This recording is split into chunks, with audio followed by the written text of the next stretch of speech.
तो दोस्तों हमारी गाड़ी निकल चुकी है सालासर धाम की ओर। हम जिस जगह पर रहते हैं वहाँ से 45 किलोमीटर दूर सालासर धाम है, इसलिए हम अपनी स्कूटी पर चल दिए। लेकिन अगर आप दूर रहते हैं तो यहाँ पर पहुँचने के लिए आपको हर प्रकार का साधन मिल जाएगा, जैसे बस भी आती है और ट्रेन भी आती है। सालासर के बिल्कुल नज़दीक जो रेलवे स्टेशन है वो है लक्ष्मणगढ़, और सीकर भी है, सीकर से भी आ सकते हैं, पर वैसे ज़्यादा नज़दीक जो है वो लक्ष्मणगढ़ पड़ता है। तो वहाँ से आपको आसानी से बस या कोई जीप वगैरह वहाँ से साधन मिल जाएगा आसानी से। वहाँ से 30-40 किलोमीटर ही दूर है। तो ये तो ट्रेन का साधन हो गया, और बस से आप रतनगढ़ तक आ सकते हैं, लक्ष्मणगढ़ तक भी बस से आ सकते हैं। वहाँ से आपको एक बस चेंज करनी पड़ेगी जो सीधा आपको सालासर पहुँचाएगी। उसके बाद रहने का जो सवाल आता है तो उसमें आपको वहाँ पे बहुत सारी धर्मशाला और होटल मिल जाएंगे। धर्मशाला में जो सुविधा है वो होटल के समान ही मिल जाती है आपको। तो इसलिए आप ये ना सोचें कि धर्मशाला में रहें या होटल में रहें। आपको अगर धर्मशाला मिलती है तो आपको उतनी ही सुविधा वहाँ पे मिल जाएगी।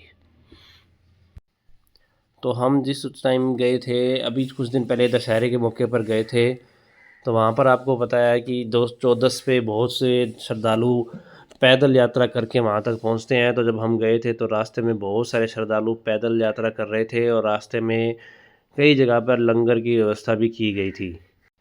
तो रास्ते में हमारे कोलकाता बीदासर की भी एक धर्मशाला बनी हुई है, जिसमें लंगर की व्यवस्था की गई थी, चिकित्सा सुविधा और बैठने की व्यवस्था, रेस्ट करने की सारी सुविधा इस पंडाल में हमें मिल गई थी।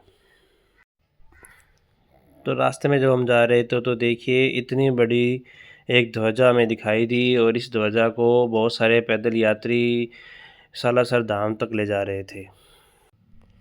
इसके बाद एक सामने आपको पुल दिखाई दे रहा है, वहाँ से नीचे से आगे सीधा जाना है, और सालासर है, ये बोर्ड भी लगा हुआ है कि एकदम सीधा जाना है सालासर के लिए।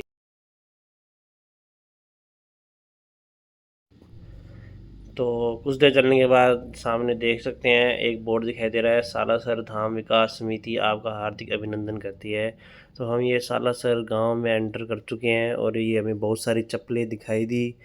इस पर भी शायद कोई मान्यता होगी, काफ़ी दूर तक ये चप्पलें हमने दिखाई दी। इसके बाद हमारी जो खोज है वो शुरू होती है धर्मशाला में हमारे रूम के लिए। तो हम पहुंच चुके हैं गेट नंबर 1 पर, और आप देख सकते हैं ये बहुत बड़ा गेट लगा हुआ है, और यहाँ पर काफ़ी भीड़ थी मेले के कारण। इसके बाद थोड़ा सा आगे जाने के बाद गेट नंबर 2 आता है। इसके बाद हमने धर्मशालाओं में काफ़ी पता किया, देख सकते हैं राम स्वरूप सेवा सदन और हरकुट सेवा सदन और गंगानगर धर्मशाला। यहाँ हमने 2-3 जगह पे पता करा, पर हमें कहीं पे भी रूम नहीं मिला क्योंकि मेले के कारण काफ़ी भीड़ थी। और ये सामने पार्किंग है, शिव पार्किंग, और आपको हर जगह पर पार्किंग मिल जाएगी। अगर आप पर्सनल साधन से आते हैं या बस से आते हैं तो वहाँ 50 रुपये, 100 रुपये, 24 घंटे 12 घंटे के हिसाब से अलग अलग चार्ज हैं। तो आपको पार्किंग आसानी से वहाँ मिल जाएगी। तो इसके बाद हमें अग्रवाल सेवा सदन सालासर में रूम मिल गया था 900 रुपये में, और फिर हमने वहाँ पर नहाकर और फ्रेश वगैरह होकर बाद में हम दर्शन के लिए निकल गए। तो उसके बाद जब हम धर्मशाला से निकल कर दर्शन करने के लिए निकल गए तो देखिए सामने आपको गेट नंबर 3 दिखाई देगा। अभी हम गेट नंबर 3 की तरफ जा रहे हैं, क्योंकि नॉर्मल दिनों में जब मेला नहीं होता है या चौदस वगैरह नहीं होती है तो इस गेट नंबर 3 से हमें प्रवेश मिल जाता है। तो हम गेट नंबर 3 की तरफ गए थे, लेकिन गेट नंबर 3 से इस बार प्रवेश नहीं करने दिया गया क्योंकि भीड़ बहुत ज़्यादा थी, इसलिए बैरिकेड्स वगैरह बहुत आगे तक लगा दिए थे और हम वहाँ तक गए थे। तो ये एक बार आप जा रहे हैं देखिए।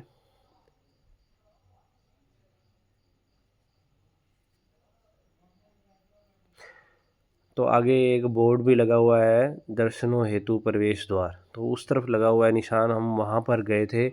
और उसके भी थोड़ा सा आगे जाकर बैरिकेड्स के अंदर हमने एंट्री की थी।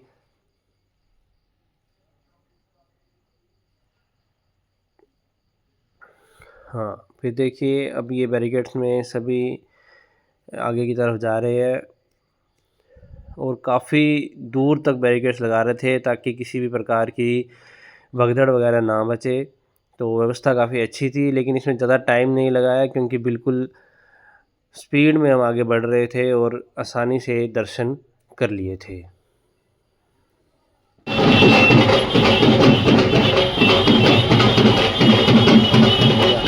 ढोल नगाड़ों के साथ बाबा के दर्शन के लिए श्रद्धालु जाते हुए, और अंजनी माता मंदिर के बैक साइड पे ये मूर्ति बनी हुई है बालाजी की बहुत बड़ी, इसके दर्शन भी आप कर सकते हैं।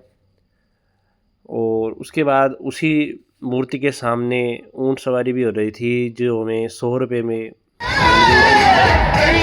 गई थी। ये मेले का दृश्य है जिसमें झूले वगैरह भी थे और खाने पीने की भी बहुत सारी वस्तुएं। और ये सुबह 6 बजे का दृश्य है।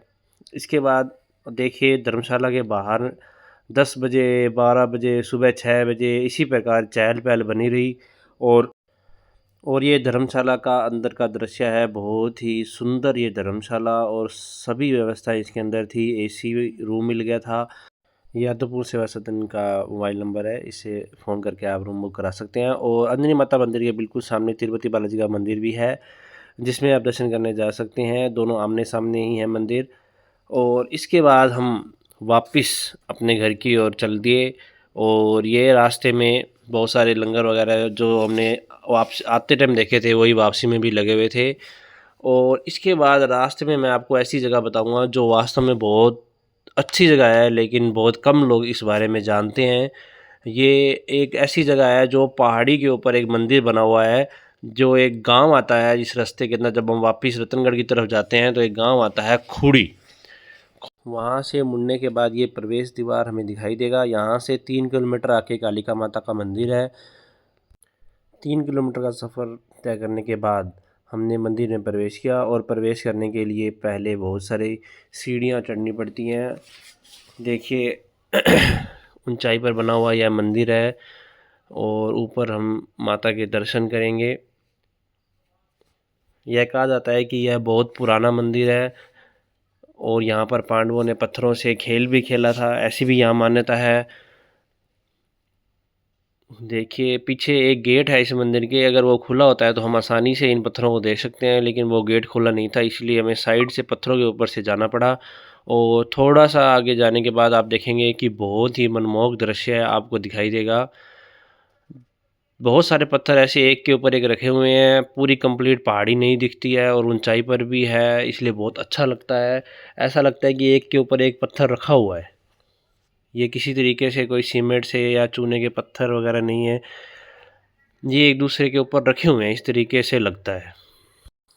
तो दोस्तों हमने पूरी एक सालासर ट्रिप लक्खी मेला में आपको दिखाई, और साथ ही कालिका माता का मंदिर जो खुड़ी गांव में है वो भी दिखाया। यह सब आपको कैसा लगा कमेंट में ज़रूर बताएं। अगर ये वीडियो आपके भी थोड़ी सी भी काम आती है तो ये हमें बहुत अच्छा लगेगा। इसके लिए सब्सक्राइब करें, लाइक करें, कमेंट करें। और यहाँ पर बहुत सारे झूले भी लगे हुए हैं, ये आप देख सकते हैं, बहुत ही अच्छा दृश्य बाहर का दिखाई देता है।